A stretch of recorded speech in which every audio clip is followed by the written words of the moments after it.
Ano nga ba ang katotohanan tungkol sa mga anghel? At ang mga misconception ng iba patungkol sa mga anghel? Halina at atin itong alamin. Ang mga anghel ay may mga kanya-kanyang gampanin at atas mula pa noong sila'y mga pasimulang nilalang ng Diyos. Kabilang na ang noon ay isa sa mataas na uri ng anghel na si Satanas at ang mga laksa-laksang anghel na sumama sa kanya at ang mga naging fallen angels. Na ngayon mga naging demonyo na lumiligaw sa buong sangkatauhan. Ang Diyos ay espiritu, at ang mga anghel din ay di nakikitang mga espiritu na, walang laman at mga buto, nakatira ang tapat na mga anghel sa langit at direktang nakalalapit sa presensya ng Diyos. At ito ay mababasa sa Lucas Kapitulo 24 versikulo 39, Mateo Kapitulo 18 versikulo 10, Juan Kapitulo 4 versikulo 24. Minsan ay nagkakatawang tao ang mga anghel para gawin ang mga gampanin na inatas ng Diyos sa kanila sa lupa, at pagkatapos na maisagawa ang mga iyon, hinuhubad nila ang kanilang katawan tao. Ating basahin ang kamanghamanghang tagpo patungkol kay Manoah at ang anghel na mababasa sa Hukom Kapitulo 13, verse 15 hanggang 20. Sinabi ngayon ni Manoah sa anghel ni Jehovah, "Pakisuyong huwag ka munang umalis, at maghahanda kami ng isang batang kambing para sa iyo." Pero sinabi ng anghel ni Jehovah kay Manoah, "Kahit manatili ako, hindi ko kakainin ang pagkain, pero kung gusto mong mag-alay ng isang handog na sinusunog para kay Jehovah, maaari kang maghandog." Hindi alam ni Manoah na ito ay anghel ni Jehovah. Pagkatapos ay sinabi ni Manoah sa anghel ni Jehovah, "Ano ang pangalan mo, para maparangalan ka namin kapag nagkatotoo ang mga sinabi mo?" Pero sinabi sa kanya ng anghel ni Jehovah, "Huwag mong itanong ang pangalan ko, dahil kamangha-mangha ito."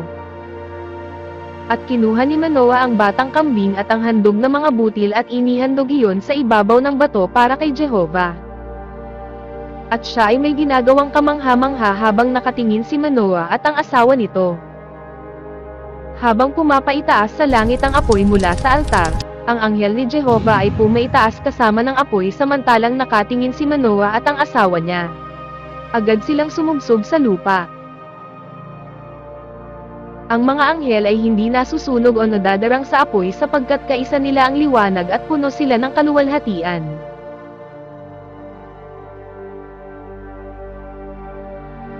Sa Biblia, ang mga anghel ay inilalarawan bilang mga lalaki at laging nagkakatawang tao bilang mga lalaki. Pero ang totoo, wala silang kasarian.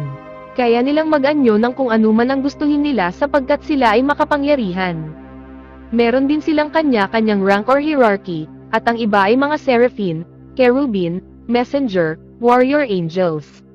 Hindi sila nag-aasawa at nagkakaanak. Hindi rin sila nabuhay sa lupa bilang mga tao, sanggol, bata, o adulto, bago naging mga anghel. Ang mga anghel ay nilalang ni Jehovah, kaya tinatawag sila ng Biblia bilang mga anak ng tunay na Diyos, na mababasa naman sa Job Kapitulo 1 versikulo 6, Awit Kapitulo 148 versikulo 2 at 5. Taliwas sa mga sinasabi ng iba na ang mga anghel ay figura ng mga kahinaan na kadalasan ay nilalarawan ng iba na mga baby o mga babae na may pakpak. Simbolo sila ng kalakasan at kaluwalhatian. Kaya kung baby o babae o mukhang mahina sila kung isalarawan, mukhang mali ata yun. Ang iba pa nga ay gumagawa pa ng mga video na may mga 7 prinsipe daw na anghel o arkanghel at may mga pangalan pa. Ngunit saan ba mababasa sa Biblia iyon? Hindi ba't wala? Ibig sabihin gawa-gawa lang nila iyon. Ang dapat lang pagbasehan ay ang Biblia, hindi ng kung ano pang mga aklat. Si Miguel Arkanghel lang ang nag-iisang arkanghel. Dahil nangangahulugan ang kanyang pangalan na pinuno ng mga anghel, sa salitang Ingles na archangel. Ang unlaping arch ay nangangahulugang pinuno o pangunahin. Ipinapakita ng kahulugang ito, at ng paggamit ng arkanghel sa Biblia sa anyong pang-isahan lang, na iisa lang ang arkanghel. Binanggit sa Biblia na ang pangalan ng arkanghel ay Miguel, na mababasa sa aklat ng Biblia. Ang iba pa nga ay sinasabing mas mataas daw si Satanas dati noong siya ay naglilingkod pa sa trono ng Diyos. Ngunit saan ito mababasa sa talata ng Biblia? Ni isang beses ay wala kang makitang binabanggit na pinakamataas si Satanas. Oo. Ang anghel na pinakamataas sa kapangyarihan at awtoridad ay si Miguel na Arkanghel. Mababasa ito sa aklat ng Judas Kapitulo 9, Apokalipsis Kapitulo 12 versikulo 7. Ang mga serapin ay mga anghel na mataas ang posisyon at nakapwesto malapit sa trono ni Jehovah. Mababasa naman ito sa Isaias Kapitulo 6 versikulo 2-6. Ang mga cherubin ay isa pang grupo ng mga anghel na may mataas na ranggo at espesyal na mga tungkulin. Halimbawa, mga cherubin ang nagbantay sa pasukan ng Hardin ng Eden nang palayasin sina Adan at Eva mula roon. Na mababasa sa Genesis Kapitulo 3 versikulo 23. 24. Ipinakikita ng Biblia na ang mga anghel ay may wika at pananalita. Ginamit ng Diyos ang mga anghel para makipag-usap sa mga tao, pero hindi niya tayo pinahihintulutang sambahin ang mga anghel o manalangin sa kanila. Mababasa ito sa 1 Korinto Kapitulo 13 versikulo 1, Apokalipsis Kapitulo 22 versikulo 8, at 9. Kaya marahil isa iyan sa ayaw ng Diyos kung kaya't hindi na ipinaalam ang pangalan ng iba pang anghel.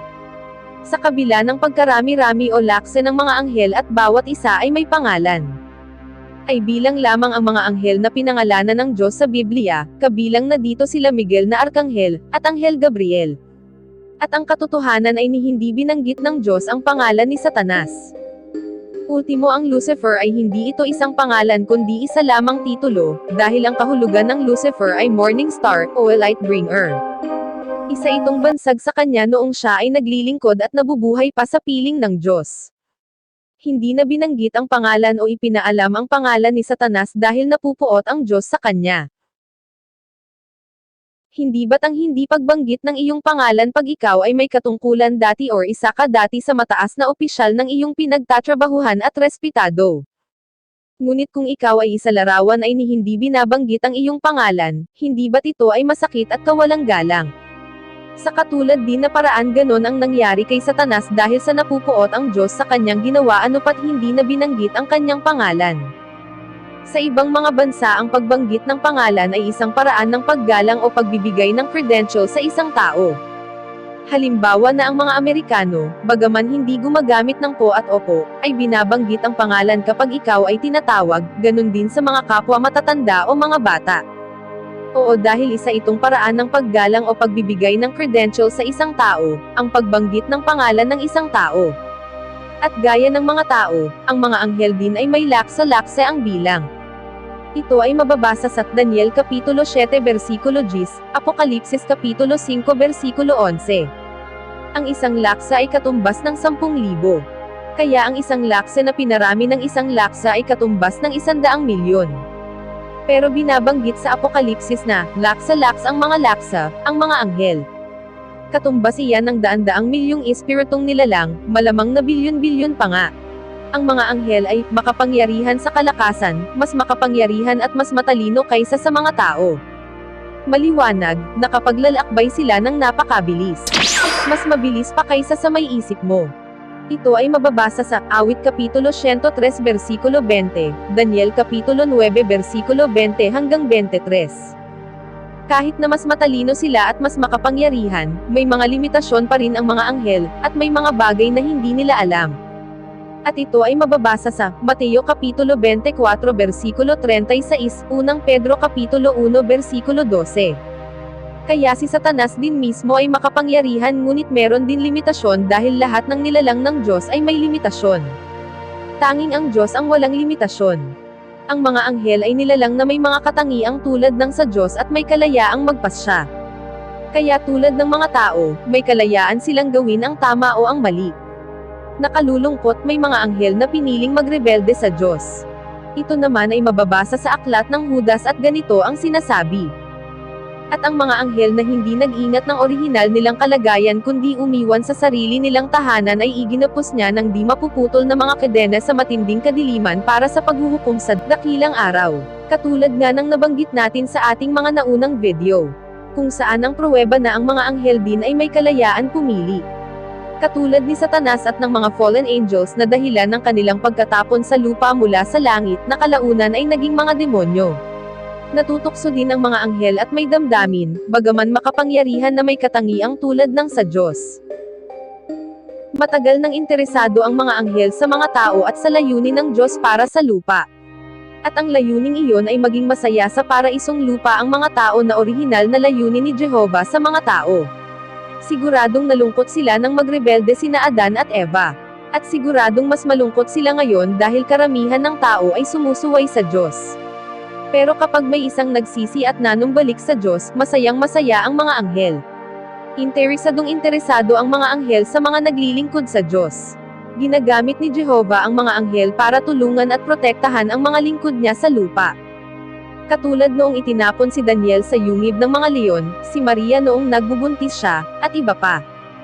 Maraming salamat sa panunood, at kung nagugustuhan mo ang mga topic na katulad nito, mangyari lamang na pindutin ang like at subscribe button para sa susunod pang mga kwentong isasaysay.